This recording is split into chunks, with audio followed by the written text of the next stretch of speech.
So hello. Hi.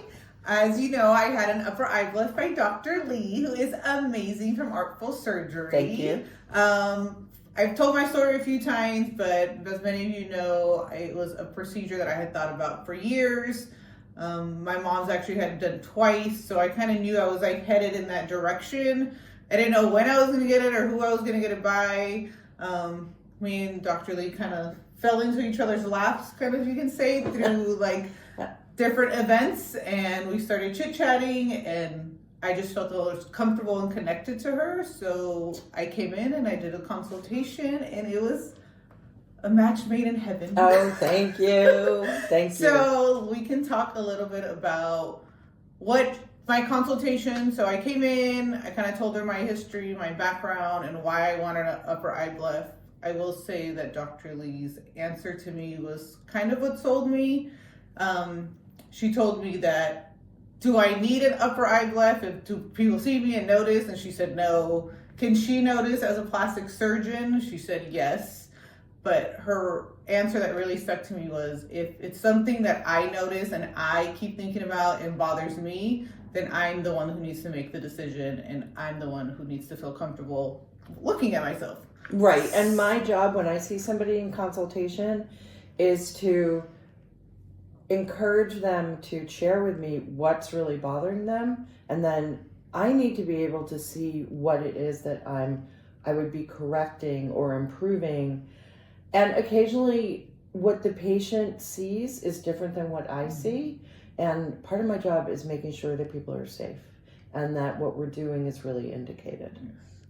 So 2 weeks later, not even, probably less, I booked my appointment, and here we are. You were pretty fast. Yeah. You were pretty fast. But you know, what you told me was a story that you were looking at something, particularly in your pictures, that really, really bothered you. And you're lovely. So this was gilding a lily. It was great to work with you. But it has made a difference. Yes, I love it. Also, as you know, I just took branding photos, and I feel like it's the first time I've ever taken pictures where I took pictures, and usually the first thing I look at is my own eyes, and I was just like, okay, perfect. That didn't even think about it. So much more energy when you're not spending it thinking, oh, I don't really like the way my eyes look. Yes. So we'll go over some of the questions that people asked, and we'll kind of go from there. Okay. So what are some of the potential risks and benefits with an upper eye bleph? Okay, so the benefits are obvious, or they should be obvious. It's that we get to create a more youthful appearance to your eyes. Most of the time in my practice, what I'm trying to do is kind of take you back 10 to 15 years as opposed to changing eye shape. So we want to be very careful with how much tissue we take out and not taking out too much fat, particularly in a youthful eye, so that we're not changing the whole shape of your eye to the orbit and that the lids look good. Now the risks are the risks of any surgery, which is that you can get an infection, that you can you can lose some blood, not in this procedure. But the most significant risk is really that there's some minor asymmetries at the end. And most of us go in asymmetric to a process, and I do my best not to make that worse. But I can never promise that you're going to be 100% symmetric, because what you're bringing me is not 100% symmetric. So I do my best. Oh, nice. When is it time for a bleph, and do they have a lifespan? So those are two separate questions.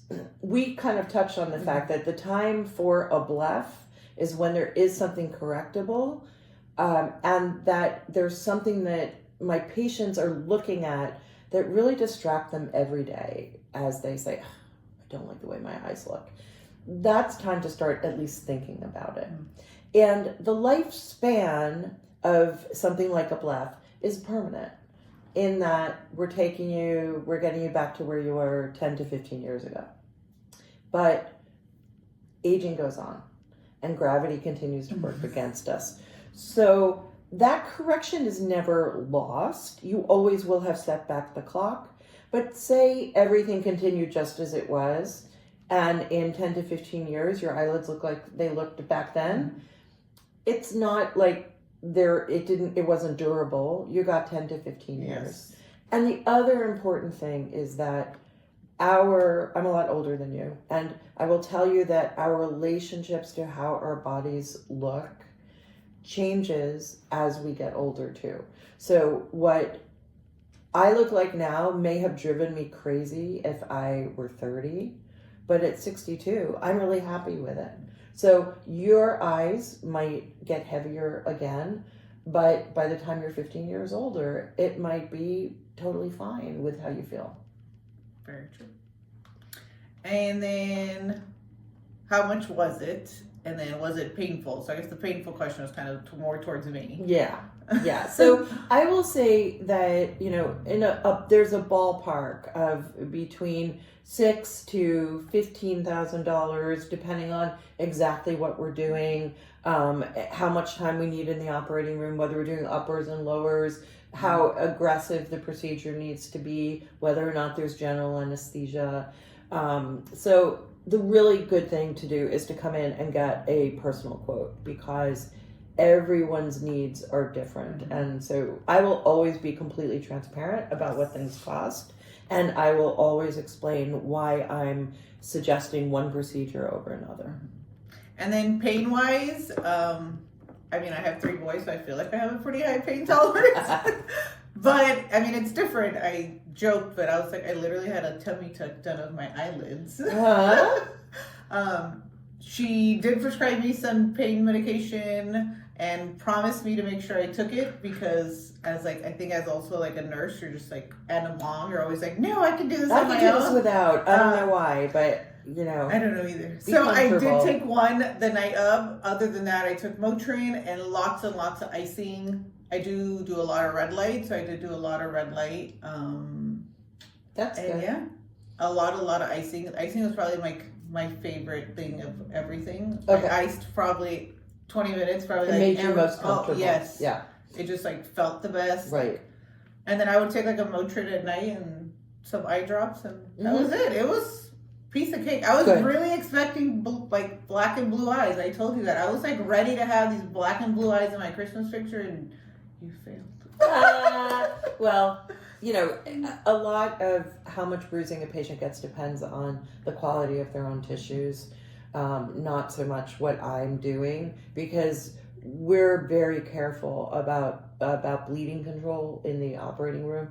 But I can tell you that when I operate on a young person who's taken really good care of their skin versus somebody who's in their 70s who's got a lot of sun damage, the older, more sun damaged patients will get much more bruising. You did an amazing job of taking care of yourself.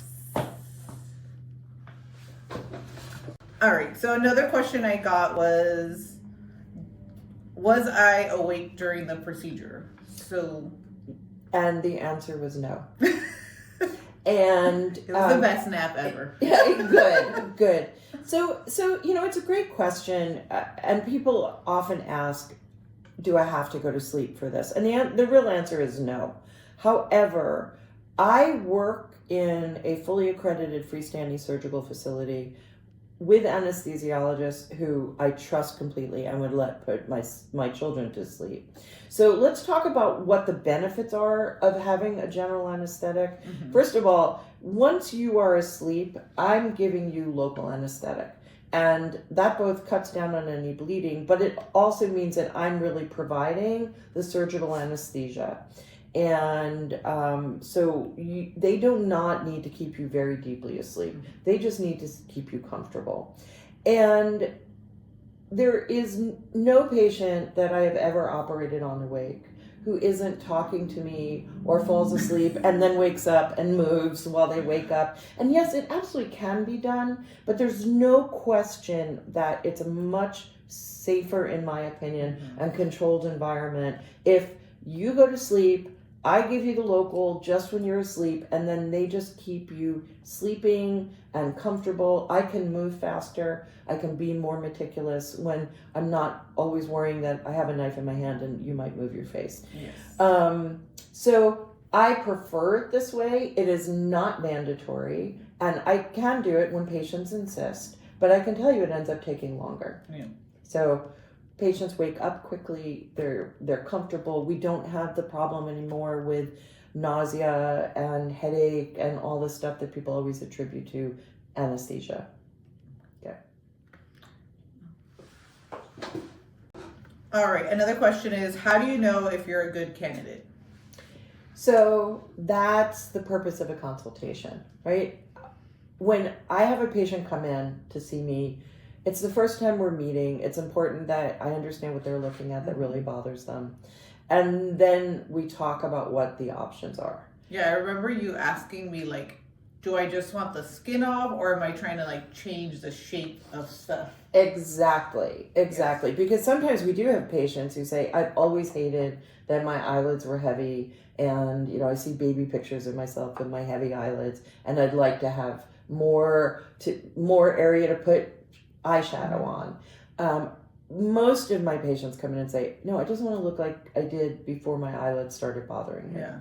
So that's where we have this conversation about what your goals are. Then it's my job, once I understand that, to help you explain how we can get there. So everybody is a candidate for a consultation, because that's when you get to learn what is really involved in doing this and whether it's even possible. Yeah. And in most cases, something is possible as long as your goals are appropriate. Yes.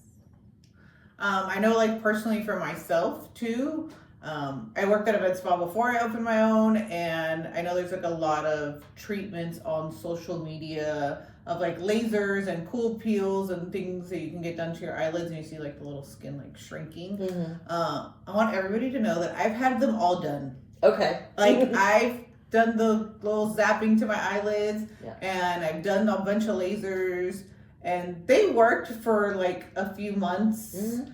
And then like a few months later, then the like collagen and elasticity of my skin would just kind of just go back to like its norm, because as you said, like I'm getting older. Mm-hmm. And then I think as an aesthetic nurse also, it's knowing when I need to tell my patients, like, okay, there's nothing I can do about that, or we can try these few things, but if that's not the result you want, then like eventually you need to see a plastic surgeon. Like a knife is what you need. Yeah. Yes. And I appreciate your being willing to talk about this, because there's a lot of non-surgical things that are being offered.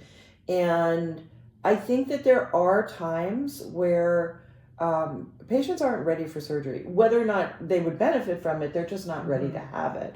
And then it's really nice to have alternatives that might buy them a little bit of time. Right. And again, that can end up being a lot of procedures with multiple healing times, a lot of money, and it is, a lot of them are not long lasting. We are bringing in a non-surgical device that will help with skin and with doing procedures that will need to be maintained but can be done in the office, have minimal downtime, are non-surgical. Because even the patients that come to us, knowing that I'm a plastic surgeon, will occasionally say, I'm not really ready for surgery. And like, what else do you have? Right. Yes. And so this is called the Agnes. Stay tuned. You'll be learning more about that soon. And there are also processes that are being done out there in the guise of, this isn't a non-surgical, facelift or neck lift or whatever, that can actually cause enough fibrosis or scarring in the skin and in the deeper tissues that it makes facelift difficult later. So those are things that always make me a little bit more nervous when a patient comes in and says, for 10 years I've been doing, and I'm not going to name any of them, but I've been doing this and that and this and that, and I know that if I'm going to do a facelift, it's going to be a really hard surgery. Not that any facelift is easy, but this one is going to be extra hard because of all a little cautious. Yeah, a lot cautious. A lot cautious. Yeah. All right. So another question I got was I awake during the procedure? And the answer was no. And it was the best nap ever. Good. So it's a great question, and people often ask, do I have to go to sleep for this? And the real answer is no. However, I work in a fully accredited freestanding surgical facility with anesthesiologists who I trust completely and would let put my children to sleep. So let's talk about what the benefits are of having a general anesthetic. Mm-hmm. First of all, once you are asleep, I'm giving you local anesthetic. And that both cuts down on any bleeding, but it also means that I'm really providing the surgical anesthesia. And so they do not need to keep you very deeply asleep. They just need to keep you comfortable. And there is no patient that I have ever operated on awake who isn't talking to me or falls asleep and then wakes up and moves while they wake up. And yes, it absolutely can be done, but there's no question that it's a much safer, in my opinion, and controlled environment if you go to sleep, I give you the local just when you're asleep, and then they just keep you sleeping and comfortable. I can move faster. I can be more meticulous when I'm not always worrying that I have a knife in my hand and you might move your face. Yes. So I prefer it this way. It is not mandatory, and I can do it when patients insist, but I can tell you it ends up taking longer. Yeah. So patients wake up quickly, they're comfortable. We don't have the problem anymore with nausea and headache and all the stuff that people always attribute to anesthesia. Okay. All right. Another question I got, is it better to do upper and lower separate, together? Great question. Okay, again, it varies from patient to patient. In your case, there's absolutely nothing that needs to be done to your lowers. So to say to you, there you go. But to say to you, oh, well, you have to wait until your lowers need to be done too before we do your uppers would not make any sense. Yes. So again, it depends on the patient. If there is aging in both the upper and the lowers, and even if the patient comes in and says to me, I hate my upper lids, I will have a gentle conversation about what's going on in the lower too. I never want patients to feel like they're being forced into doing more than they wanted. But it's human nature sometimes to focus on what you don't like until we fix that. And then the last thing I want is for you to come back in a month and say, wait, you never talked to me about my lowers. Why didn't you do my lowers? Right. So I will allow a patient who understands the differences to make that decision for themselves. But if there's aging in both lids, it's good to do them both at the same time. It's one recovery period, and it's one set of bruising, and your lids are then at the same age together. So there's no discrepancy in your face age. You sure I don't need my lowers? Yeah, I'm so sure you don't need your lowers. I'm just joking. Yeah. So my other question is, there's a lot of plastic surgeons, especially on social media, that post that they do their upper eyebrows in the office. So why do you always do them at a surgery center? So we're doing a cosmetic procedure. It's not medically indicated. I have a full general surgery and trauma surgery and hand surgery training. So it's one thing to get a traumatized patient in the emergency room and know that they're already injured and you're doing the best you can. It's another thing to have a healthy patient who wants just to change appearance and to be willing to do something that is not at the pinnacle of safety. So I don't have an operating room. I can do minor procedures in the office, but I prefer to be in an operating room with an appropriate assistant and like we talked about anesthesia already, it's just a safer way to proceed. And I'm not in the business of trying to do things as inexpensively for the patient as is safe. And so I could do them here. I choose not to. I loved it. I thought it was great. Okay. They took really good care of you. They did. Right? It was great. I went in, we laid down. I did ask for pictures. I did get pictures. Mm-hmm. I don't know if they're appropriate to post with my eyelids, but... Well, that's up to you. They're yours. So I'm happy if you want to, but we certainly can. And then I woke up and my husband picked me up and off I went with my little ice packs. And you had no nausea, right? No. You were not No. uncomfortable other than the surgical pain. No. Right. And it's also, back to the pain thing. I am very strict about pain medication in the night after surgery because I think that women in particular withhold pain medication from themselves. I don't know why. Having had surgeries myself, I had a tendency to do that too. So I want you to be very clear that you're going to take your pain medication. You're not going to wait and see if you need it. It's always harder to get comfortable after you've gotten really uncomfortable than it is to stay comfortable. Yeah, I will say that your pre-op appointment was very thorough. It was like, here's a list of all the things you need to buy to have ready before your surgery. So I had like ice packs ready. I had fiber.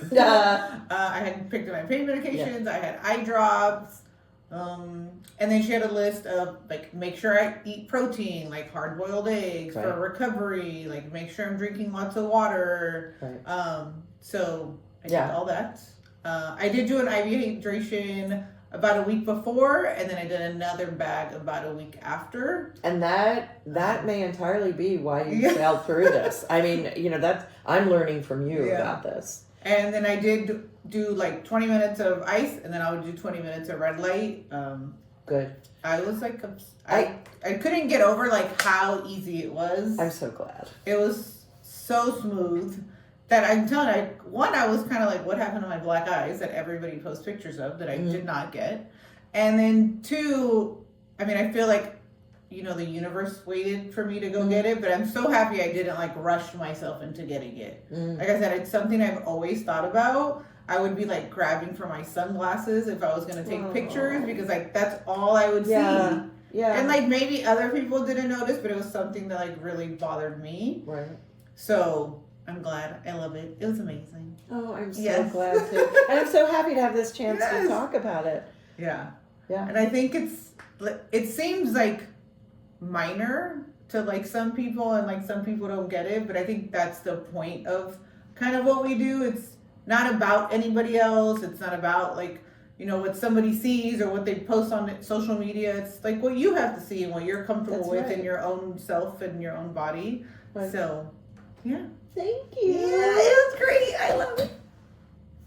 And those of you who don't know, I've actually done Easy Gel on Dr. Lee twice. Yeah. She's one of my blurred out pictures, but we'll post. So we swap eye procedures. Not like swap, but because I'm significantly older, and as my face ages, I have developed, bags under my eyes, and I'm not a good candidate for a lower eyelid procedure because my eyes are large and prominent.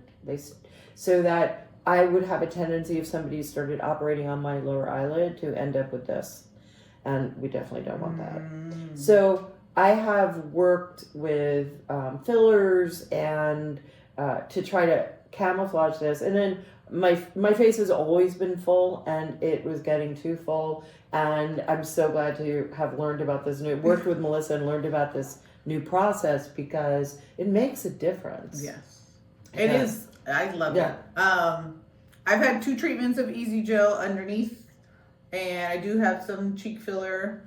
But like I said, what I wanted fixed was my uppers, and there was no fixing it. And trust me, if anybody's tried some lasers on their eyes, it's been me. And this was like what I needed. And I think the consultation we had together and like kind of walking me through it was what sealed the deal for me. And I love it. It's like the best thing I've done. Thank you. Yeah. But I want to add one more thing, and that is that I think what I feel is really important is that patients need to understand what they ultimately want done, why they want it done. Patient education is my primary goal. Yes. And when you talk about the preoperative visit, I want you to have all the tools that you need to make sure that you can give yourself the best recovery possible.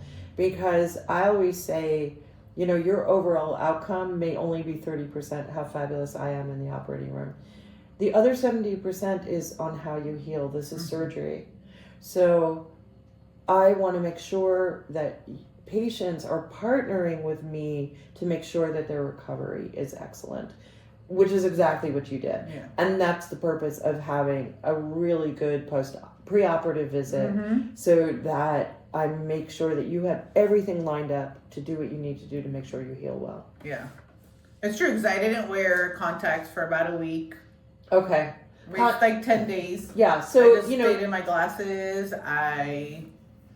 So we had a question, didn't we, about about when you can wear contacts. Like, contact when can I lenses? put them back on?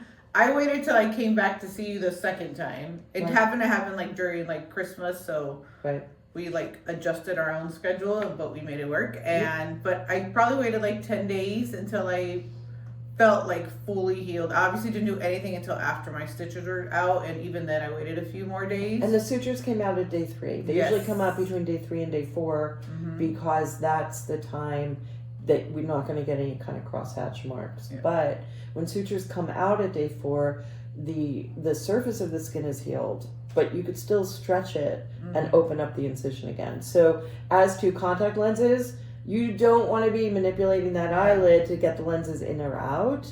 And you may have a tendency to have dry eye for a little while. That's why I told you to use eye drops, because the lid is swollen and it's stiff and it may not cover and close fully initially. That's not a good time to have contact lenses in. So I think 10 days was a good estimation. It might be different for different patients depending on how they heal. But contact lenses are something that you have to be healed enough to manipulate your eyelid, and your eyelid has to be healed enough that you've got good eyelid closure, so you're not exacerbating your dry eye. Yes. Oh, I did notice that. When sometimes at the beginning I would close my eyes and like I would take a picture and like it was pretty funny, but every day as like but at I this would point, close your eyes. No, it's like they're totally closed. As like every day went on and I took daily pictures, like you could just see how they were like. Right, because I'm also not that surgeon that's going to take out so much skin that you can't close your eyes for a week. I don't want you to look artificial. I don't want to impair the health of your eye, and we want to do no harm. We just want to make things better. Oh, I do have another question. Sure. But I know people have asked me, but how long will like the little red scar line last? So the red scar can take up to a year until it turns into a fine white line. Darker skins tend to stay redder longer. I mean, I had my upper eyelids done 3 years ago, and I'm a skin type 4 out on the scale of 1 to 6, but I don't know that anybody can see. Let's see mine. I am tinted SPF, but I mean, so yours are still a little red, but again, they're not visible with your eyes open, and you're only 4 weeks, 5 weeks, 5 weeks. So it's early. As soon as the stitches come out, that scar starts fading, and again, it's only visible with your eyes closed, and it will end up healing into nothing. I have seen some girls that a few months after get like lasers and peels done on the scar. Do you suggest it or wait the full year? Yes. What's your thought? Yes, because unless there's really a problem with the scar, like something like the scar opened, like somebody maybe rubbed too hard, so that the scar can end up being a little bit more thick. I really have never had to revise a scar. And in my opinion, I would rather, if the scar is not attractive, I would rather have you in the office and just revise that scar surgically than to have you spend time and energy doing a whole bunch of light-based treatments and microneedling or whatever else. I think, like I said, the only reason that would have happened is if there had been a complication with the scar to begin with. Oh, okay. All right. Anything else?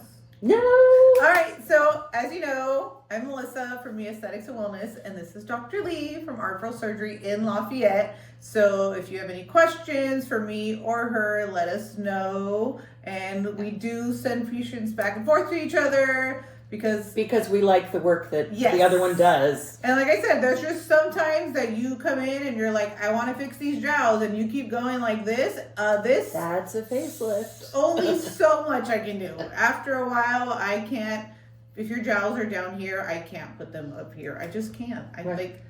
I don't even like taking people's money like that. So it's Right. not my style. It's not me. And it's not my style to do stuff that's not necessary. All right. Bye. Bye.